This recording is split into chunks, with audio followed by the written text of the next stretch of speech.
अस्सलाम वालेकुम my YouTube family, welcome back to my channel. और आज मैं और मेरे भाई हम दोनों जा रहे हैं ओरिएंट मॉल की तरफ।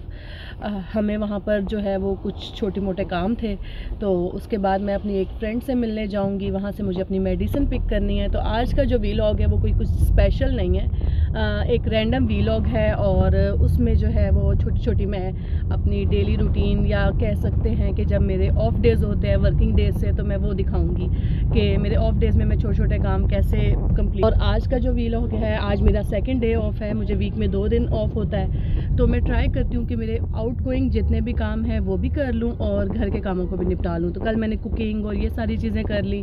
आज जो है बस अब आज लेट हो गए हैं क्योंकि वीकेंड की वजह से थोड़ा लेट उठी मैं। और बस आज हम लोग जा रहे हैं, जुम्मे का दिन है और आज डेट है 16 फेब।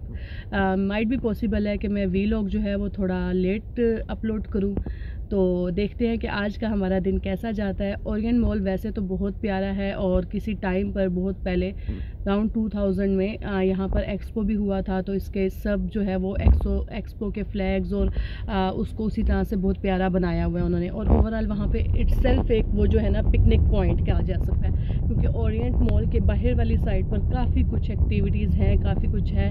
और बट वो आज मैं रिकॉर्ड नहीं कर रही क्योंकि हम लोग किसी काम के लिए जा रहे हैं। तो आज जो है मैं लिमिटेड रिकॉर्डिंग करूँगी और छोटा मोटा जो है वो दिखाऊँगी कि आज का दिन कैसे जा रहा है, क्या कर रहे हैं और हमारा ऑफ डे हम कैसे गुजारते हैं। तो मेरे साथ बंदे रहिएगा, मुझे सब्सक्राइब कीजिएगा, लाइक कीजिए। अगर मौसम की बात की जाए तो आज हाफ सनी डे है, अच्छा है मौसम, सर्दी नहीं है। मैंने बस स्वेटर वाला एक टॉप ही पहना हुआ है, कुछ भी नहीं ऐसा, जैकेट वगैरह की ज़रूरत नहीं है। रात को काफ़ी मुझे ठंड लग रही थी जब मैं वापस आ रही थी और अनफॉर्चुनेटली मैं जैकेट पहन के नहीं गई थी। बट ओवरऑल मौसम अच्छा है और बड़ा अच्छा लग रहा है। हम लोगों ने बस टैक्सी बुक की है। हम लोग बिल्कुल सेंटर में रहते हैं, हम मेट्रो से भी जा सकते हैं। टैक्सी इसलिए बुक की कि टाइम शॉर्टेज था और सेम ही चार्जेस आ रहे थे ऑलमोस्ट उस पर भी जाने के। तो हम लोगों ने सोचा कि क्यों ना हम टाइम को सेव करें, थोड़े से पैसे ऊपर नीचे हो जाते हैं तो इट्स ओके। तो मैं भी आपको बाहर का व्यू दिखाऊंगी और साथ हल्की फुल्की चिट चैट करते हैं जी। तो ये है जी बाहर का व्यू, बड़ा मज़े का हाफ सनी डे है। किसी टाइम पे सूरज मामू बाहर आ जाते हैं और किसी टाइम पे अंदर चले जाते हैं। और ये एरिया जो है ये लिस्बन सेंटर का ही एरिया आप इसको कह सकते हैं। यहाँ की बिल्डिंग्स पे मैंने पहले भी दिखाया था, बहुत प्यारा आर्ट हुआ हुआ है। अभी यहाँ पे ये रेनबो बनी हुई है। तो इस तरह रैंडमली आप किसी भी एरिया में जाते हैं जो कि रेजिडेंटल एरिया हो, तो वहाँ पे आपको एकदम से कोई ना कोई इतनी प्यारी आर्ट दिखती है किसी भी बिल्डिंग के कॉर्नर पे या साइड जो वॉल होती है उस पर बनी होती है, तो इतना अच्छा लगता है उसको देख के। और यहाँ पे जो है वो बोल्ट ऊबर का अगर देखा जाए तो काफ़ी ज़्यादा चीप है as compare to other European countries. अगर हम लोग काउंट करें तो यहाँ की बोल्ट ऊबर जो है वो बहुत ज़्यादा चीप पड़ती है। और अगर आप रेगुलरली यूज़र्स हैं तो देन आपको इतना अच्छा डिस्काउंट भी मिलता रहता है, कभी 30% ऑफ, कभी 50%। तो अगर एस्टिमेट किया जाए तो हम लोगों के घर से ओरिएंट जाने का 2 लोगों का जो है वो अराउंड 3.5 यूरो लग रहा था। और अगर हम लोग बोल्ट ऊबर बुक करते हैं तो 5 यूरो में हम लोग जा सकते हैं। तो मतलब इतना ज़्यादा प्राइस डिफरेंस नहीं आता और आप इजीली जो है ऑन गोइंग भी हो सकते हैं। होती है कि ऑफ डे में ज़्यादा से ज़्यादा मैं कुकिंग करके रख लूँ ताकि वीक डेज में मैं थोड़ा रिलैक्स रहूँ, क्योंकि काम पे जाना होता है तो साथ साथ इतना टाइम मैनेज करना मुश्किल हो जाता है मेरे लिए। और मैं ज़्यादातर प्री कुकिंग या कुछ ऐसी चीज़ें जो पहले से करके रखने से मुझे बाद में आसानी मिले तो मैं वो साथ साथ करके रख लेती हूँ। अगर लिस्बन की बात की जाए तो लिस्बन बहुत प्यारा है, ओवरऑल काफ़ी ज़्यादा रशली है, क्योंकि किसी भी कंट्री का अगर कैपिटल होगा तो ऑफकोर्स वो बहुत ज़्यादा रशली होगा, वो एक्सपेंसिव होगा, हर चीज़ में वो थोड़ा सा एडवांस होगा। बट ओवरऑल यहाँ पे ट्रेन, मेट्रो, ये यहाँ पे सामने आपको ट्रेन की लाइन भी दिख सकती है। ट्रेन, मेट्रो, बस, ऊबर, वोल्ट, ये फैसिलिटीज़ अवेलेबल हैं यहाँ पर और जगह भी बहुत प्यारी हैं देखने को। इंशाल्लाह बहुत जल्द जो है मैं वो एक वीडियो बनाऊंगी जिसमें मैं टॉप प्लेसेस फॉर लिस्बन जो है वो विज़िट करने की और पुर्तगाल में भी विज़िट करने की करेंगे, क्योंकि मुझे यहाँ पे ऑलमोस्ट हो चुका है 1.5 ईयर और 1.5 ईयर में ऑलमोस्ट मैं 80% पुर्तगाल जो है वो घूम चुकी हूँ। तो इंशाल्लाह जो 20% रहता है वो मेरे फर्स्ट रेजिडेंसी तक मैंने कंप्लीट कर लेना है और मैं इंशाल्लाह उस पर भी बहुत जल्दी वीडियो बनाऊँगी कि कौन कौन सी प्लेसेस मैंने देख चुकी हूँ और कैसी हैं। और क्योंकि मैं तब वीलॉगिंग नहीं करती थी तो उस तरह से रिकॉर्डिंग नहीं है, बट मेरे पास स्टिल पिक्चर्स और सम वीडियोज़ हैं, तो मैं वो अटैच करके विद वॉइस ओवर बनाऊंगी कि इसकी अच्छी प्लेसेस कौन सी हैं, कहाँ पे कैसे कन्वीनियंटली जाया जा सकता है और कितने बजट में आप कहाँ पे कैसे एंजॉय कर सकते हैं। मेरा बेसिक जो पर्पस है वो व्लॉगिंग का ये है कि मैं चाह रही हूँ कि मैं ट्रैवल व्लॉगिंग ज़्यादा करूँ या लाइफस्टाइल पे ज़्यादा करूँ। बट नॉर्मली अगर मैं टिकटॉक वगैरह पे या कहीं पे वीडियो अपलोड करती हूँ तो कुछ लोग मुझसे यहाँ पे इमिग्रेशन या यहाँ पे जॉब्स या यहाँ पे काम या इस तरह की चीज़ों के क्वेश्चन करते हैं। तो फिर मुझे अच्छा लगता है कि चलो यार, मुझसे कोई पूछ रहा है तो मुझे ज़रूर उनको जवाब देना चाहिए और उनकी हेल्प आउट करनी चाहिए। तो मैं उस तरह ट्राई करती हूँ कि जितना मेरे पास नॉलेज है या जितनी चीज़ों का मुझे पता है एटलीस्ट मैं वो ज़रूर शेयर कर दूँ। बट बेसिकली जो मेरा चैनल है वो इस चीज़ से रिलेटेड नहीं है। मेरा चैनल, हाँ, मैं ये ज़रूर एक्सपीरियंस शेयर करूँगी कि हम लोग कैसे मूव हुए, क्यों मूव हुए, हमने पुर्तगाल क्यों चूज़ किया, इनिशियली हमारा एक्सपीरियंस कैसे था, यहाँ पे क्या सिचुएशन है, कितने हालात अच्छे हैं, कितने बुरे हैं, किस चीज़ में ईजी है, किस चीज़ में डिफ़िकल्टीज़ हैं। बट बेसिकली जो मेरा व्लॉग होगा वो लाइफस्टाइल पे होगा, ट्रैवलिंग पे होगा, इस तरह की छोटी बेसिक चीज़ों पे होगा। बेसिकली आप जो लाइफस्टाइल व्लॉग्स होते हैं वो इस तरह के होते हैं कि उसमें आपने जो है वो अपने लाइफस्टाइल को ही शो करना होता है कि आपका डे गोइंग कैसा जा रहा है, जॉब गोइंग कैसी जा रही है, आपको फूड लवर हैं, ड्रेसेस कहाँ से बाय कर सकते हैं, क्या चीज़ कहाँ से अच्छी है, घूमने में क्या अच्छा है। तो बेसिकली मैं ज़्यादा से ज़्यादा इस चीज़ से रिलेटेड अपने व्लॉग पे अपलोड करूँगी। अभी हम लोग ऑन द वे हैं और वहाँ पहुँच के जो है मैं बाकी का व्लॉग कंटिन्यू कर। ओरिएंट का एरिया है ये, बेसिकली एक्सपो एरिया भी है तो यहाँ पे, और एयरपोर्ट के भी थोड़ा सा नियर बाय पड़ता है। इस वजह से यहाँ पे इतने अच्छे अच्छे होटल्स हैं, काफ़ी ज़्यादा डेवलप एरिया है। थोड़ा सा यहाँ पे डेवलपिंग कंट्रीज़ की जो है वो फीलिंग्स आती हैं। और ये जो सामने आप देख सकते हैं, यहाँ ये सबसे बड़ा यहाँ का बस स्टेशन है जो इंटरनेशनली भी जाती हैं जितनी बसेस वगैरह, जैसे स्पेन या बाकी कंट्रीज़ और सिटीज़ में तो यहाँ से जाती हैं। जिस पोर्ट वगैरह भी जाना हो, जहाँ भी जाना हो तो यहाँ से आप जा सकते हैं। अभी हम लोग ओरिएंट में जिस काम से आए हैं वहाँ हम अंदर की तरफ जाएंगे। और ये देखिए, ये जो है यहाँ पे डबल डेकर टूरिस्ट बस है। इस पे जो है वो आपको जो भी फॉरेनर्स वगैरह आते हैं वो इसका टिकट बाय करते हैं और ये पूरा सिटी टूर आपको लेके जाती है।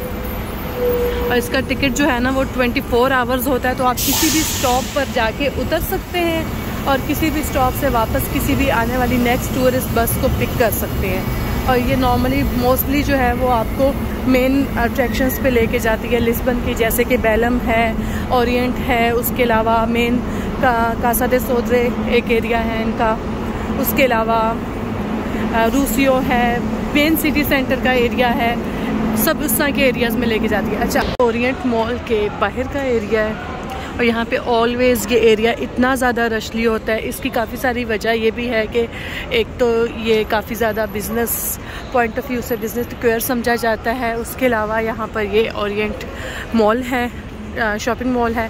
इसकी बैक साइड पर जो है वो केबल कार लिफ्ट है, ओकेशनरी ओरिएंट के नाम से एक प्लेस है और यहाँ पे ऑलवेज़ कुछ ना कुछ हो रहा होता है। और थर्ड, यहाँ पे bus stop, metro, train stop, तमाम जितनी भी बड़ी कन्वीनियंट और ट्रांसपोर्टेशन के सिस्टम हैं वो यहाँ पर हैं, इसलिए यहाँ पे ऑलवेज़ कुछ ना कुछ हो रहा होता है। शाम यहाँ की बहुत प्यारी है, देख के बहुत मज़ा आ रहा है, बड़ा मज़े का लग रहा है। कभी कभी रशली जगहों पे जाना अच्छा भी लगता है। नॉर्मली मैं जो है वो रशली जगहों पे जाना प्रेफर नहीं करती, बट इस तरह कभी कभी दिल करता है कि ओके गैदरिंग्स में जाएं, थोड़ा सा इस तरह का टाइम इंजॉय करके आएँ। तो जी यहाँ पर कुछ हो रहा है, शायद मैजिशियंस हैं क्या, आई डोंट नो क्या ट्रिक्स दिखा रहे हैं, तो हम जाके देखते हैं। जगह कहाँ से ढूंढे मिल जाए जगह।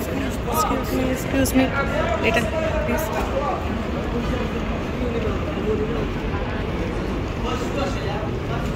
ओके, न्यूज़पेपर गीला किया। ये लोग बोल भी पुर्तगीज़ में रहे हैं, मुझे तो कुछ समझ भी नहीं आ रही, पर कोशिश करती हूँ क्या बोल रहे हैं। लिटरली इस पूरे जादू में कुछ भी नहीं था, बस ये कटोरी लेके घुमाता ही रहा है और तो मुझे कुछ समझ नहीं आया। और बस लोग भी बाद में पागलों की तरह इसको पैसे देते रहे। तो बेसिकली ये भीख मांगने का तरीका था। मैंने तो अपनी ज़िंदगी के 20 मिनट जो है ना शदीद बुरे तरीके से यहाँ पे वेस्ट ही करती है। कुछ इस तरह का कि इतना कुछ मैंने सब कुछ रिकॉर्ड कर लिया, बट अब मैं उसको फास्टिंग पे कर दूँगी, क्योंकि ना तो मुझे इनकी जादू समझ आया, ना तो मुझे इनकी परफॉर्मेंस समझ आई, ना तो इनकी ट्रिक्स समझ आई हैं। आई डोंट नो लोग इनको किस वजह से पैसे दे रहे थे। शायद मैंने हाफ में ज्वाइन किया तो इसलिए मुझे तो नहीं पता चला कि बेसिकली इनकी ट्रिक्स क्या थी जिसकी बेस पे इनको इतने पैसे मिल रहे थे। इतनी प्यारी ठंडी ठंडी हवा चल रही है और क्या मज़े का व्यू है पीछे। और अभी मैं यहाँ से टैक्सी पकड़ूंगी और अपनी दोस्त की तरफ जाऊंगी, क्योंकि जो काम करवाना था मैंने यहाँ पे मेट्रो स्टेशन के पास ही, ओरिएंट के सामने ही मुझे काम था, वो मेरा हो चुका है और मैं फ्री हो गई हूँ। भाई मेरे वापस चले गए, उनको ड्यूटी पे पहुँचना था, तो मुझे अपनी फ्रेंड की तरफ जाना है, उससे कुछ चीज़ें पिक करनी है। तो मैं सोच रही हूँ कि अभी मॉल के अंदर ना जाऊँ और यहीं से ही अपना जो है ना बाकी का टाइम कंटिन्यू करूँ, क्योंकि ऑलरेडी शाम हो चुकी है और सर्दी स्टार्ट हो रही है, और वैसे भी टाइमली फिर घर भी जा सकूँगी। और इतना प्यारा लग रहा है बाहर का और बैक का व्यू कि मेरा जाने का बिल्कुल दिल ही नहीं कर रहा। अच्छा, पब्लिक में जो है खड़े होके व्लॉगिंग करना इट्स सेल्फ एक बहुत हार्ड काम है। मुझे देख के पहले जब मैं लोगों को व्लॉग्स करते देखती थी और इस तरह की डिफरेंट वीडियो रिकॉर्डिंग करते देखती थी, तो इतना इजी फील होता था, ओके कॉन्फिडेंटली आते हैं, रिकॉर्ड करते हैं और चले जाते हैं। बट ऐसा नहीं है, पब्लिकली अपने आप को पहले प्रिपेयर करना पड़ता है कि हाँ जी अब हमने सबके सामने खड़े हो के व्लॉग करना है और इस तरह रिकॉर्डिंग्स करनी है, व्यूज़ बताने हैं। किसी का मूड ऑफ हो रहा होता है, किसी का ऑन हो रहा होता है आपकी कैमरे को हाथ में देख के। और उसके अलावा फिर ख़ुद को भी मेंटली प्रिपेयर करना होता है कि हम लोग भी जो है ना वो पब्लिकली सामने आ रहे हैं। तो इट्स सेल्फ ये एक फुल टाइम व्लॉगिंग जो है ना थोड़ा टफ़ है। सम टाइम तो मुझे अभी भूल ही जाता है कि ओके मैंने रिकॉर्ड करना था, मैंने ये करना था, मैंने वो करना था, और कभी कभी याद रहता है। तो मतलब रेगुलर होने तक के लिए आपको फुल टाइम एक्टिव होना और आपके मोबाइल कैमरा को हर वक्त और आपके मुंह को हर वक्त ऑन होना ना बोलने के लिए बहुत ज़रूरी है। तो अभी मैं यहाँ से टैक्सी बुक करती हूँ, मेरी फ्रेंड की तरफ चलते हैं। उस एरिया को भी मैं कैप्चर करूँगी वो कैसा है, क्योंकि मैं भी उस एरिया में फ़र्स्ट टाइम जा रही, मैं पहले नहीं गई। ये तो अभी भी जादू साहब लगे हुए हैं, ये कोई कार्टून सा निकाल के रख लिया इसने।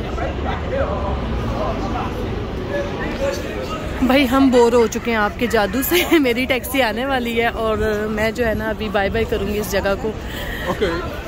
बस मैंने जल्दी से अपनी टैक्सी पकड़ी और मैंने जाने वाली कि इतना मज़ा आ रहा था ना यहाँ से गुजरते हुए। लिटरली लाइक जो इनका पुर्तगाल वालों का उल्टा ही सिस्टम है, जो इनका सिटी सेंटर का एरिया है वो शदीद बुरे तरीके से पुराने ज़माने का बना हुआ है, और जो एक्चुअल में सिटी सेंटर टाइप लुक देता है उसको पता नहीं इन्होंने बिज़नेस सेंटर बना के रखा हुआ है। तो बस जी रास्ते में इतनी ढेर सारी ट्रैफिक मिली कि पहुँचते पहुँचते मुझे तो अंधेरा ही पड़ गया। जितनी मर्ज़ी जल्दी कर लूँ मैं तो कहीं जल्दी पहुँच सकती नहीं हूँ, मैं तो रिकॉर्ड तोड़ूंगी नहीं कभी भी ये।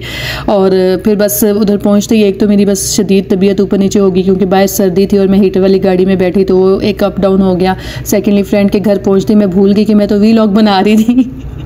तो मैंने कहा बस जितना रिकॉर्ड हो गया वही अपलोड करूँगी, वो भी ऑलरेडी इतना ज़्यादा रिकॉर्ड हो चुका है तो बस वही करूँगी। तो यहाँ जी मैं पहुँच चुकी हूँ अभी। जो भी है पुर्तगाल के ना बादल और आसमान बहुत प्यारा है, कसम से मुझे पाकिस्तान और दुबई में ऐसा नहीं मिला। पहुँच चुकी हूँ अपनी फ्रेंड के घर के एरिया में और मैंने जूसेस बाय कर लिए हैं और शाम का टाइम हो गया। जितना जल्दी करें स्टिल जो है ना टाइम मैनेजमेंट बड़ी मुश्किल चीज़ है। तो हमेशा आपके पास टू डू लिस्ट होनी चाहिए और उसमें एक आधा एक्स्ट्रा टाइम आपको टू डू लिस्ट में मेंशन करना चाहिए ताकि आप अपने टाइम को इजीली मैनेज कर सकें। सर्दियों की शाम है और उदास है, सर्दियों की शाम और उदास ना हो सवाल ही नहीं पैदा होता। अभी बस मैं यहाँ से लोकेशन देखती हूँ कि इसमें से कौन सी बिल्डिंग है, क्योंकि मुझे टैक्सी ने यहीं ड्रॉप ऑफ किया और मैंने बस जूसेस बाय किए और अभी लोकेशन चेक करती हूँ और फिर जाके देख। घर पहुँच के आपकी बाजी को याद आया कि वो एक अदद व्लॉग भी शुरू किया था। मैंने कहा चलो अभी इसी तरह खाने के साथ ही ख़त्म करती हूँ। ये मुझे लेट नाइट क्रेविंग होती है तो मैं लेफ़्ट ओवर राइस लेती हूँ, बीच में दूध हनी और ड्राई फ्रूट डाल के एक बड़ा मज़े का स्नैक बना लेती हूँ। मानो साहबा की रात हो चुकी है और मैंने अपनी फेवरेट क्राइम सीरीज़ लगाई। चलें जी, खुदाफिज़ करने का टाइम हुआ है। मैंने बहुत सर खा लिया सबका। अपनी दुआओं में याद रखिएगा। Thank you so much for watching, bye.